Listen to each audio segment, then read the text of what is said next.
ચાલો બાલમિત્રો, આજે બગલું અને શિયાળ વાર્તા સાંભળવાની છે.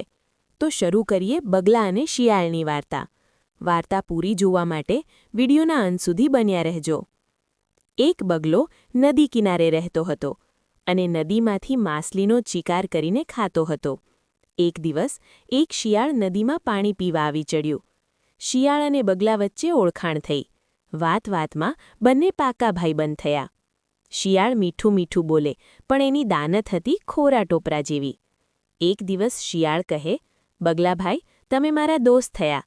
તમને ખીર ભાવે છે ને? કાલે હું ખીર બનાવી તમારા માટે લેતો આવીશ. તમે પેટ ભરી તે ખાજો. બગલાએ કહ્યું, હા હા, હું જરૂર. બીજા દિવસે ચાલાક શિયાળ પહોળી તાસકમાં ખીર પીરસીને લઈ આવ્યો. શિયાળે બગલાને કાંઠે બોલાવ્યો. શિયાળ કહે, લો બગલાભાઈ, તમે નિરાંતે ખીર ખાઓ. હું તાસક પકડી રાખું છું. બગલો ખીર ખાવા ગયો, પણ તાસક હતી છીછરી ને બગલાની સીધી અણીદાર ચાંચ, એટલે એ ખીર ખાઈ શક્યો નહીં. એ જોઈ શિયાળ મનમાં ને મનમાં મલકાયું. બગલો મનમાં સમસમી ગયો. એણે કહ્યું, વાહ શિયાળભાઈ, તમે મારા માટે કેટલી સરસ ખીર બનાવી છે. એની સુગંધથી જ મારું પેટ ભરાઈ ગયું છે. હવે એમ કરો, આવતીકાલે તમે મારે ત્યાં જમવા આવજો.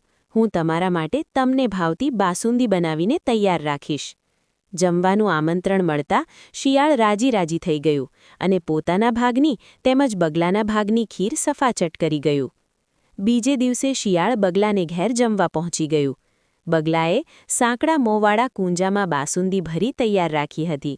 બગલો કહે, તમને બાસુંદી ભાવે છે એટલે મેં બાસુંદી બનાવી છે. લો શિયાળભાઈ, ખાઓ. આમ કહી બગલાએ શિયાળ પાસે કૂંજો મૂક્યો. બીજા કૂંજામાંથી બગલો બાસુંદી ખાવા માંડ્યો. શિયાળ બાસુંદી ખાવા ગયું, પરંતુ એનું મોં કૂંજામાં પેસી જ ન શક્યું. તે કૂંજો હાથમાં પકડી બગલાને બાસુંદી ખાતો જોઈ જ રહ્યું. બગલાની યુક્તિ શિયાળ સમજી ગયું. એ નરમ અવાજે બોલ્યું, બગલાભાઈ, તમારી બાસુંદીની સુવાસથી જ મારું પેટ ભરાઈ ગયું હો. આમ કહી ઢીલા મોઢે એ જતું રહ્યું. શિયાળને જતું જોઈ બગલો મનમાં કહે, જેવા સાથે તેવા થઈએ તો જ ગામ વચ્ચે રહેવાય, સમજ્યા?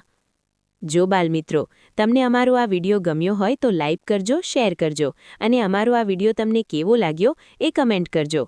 અમારી ચેનલને સબસ્ક્રાઇબ કરજો અને બેલ આઇકન દબાવવાનું ભૂલશો નહીં.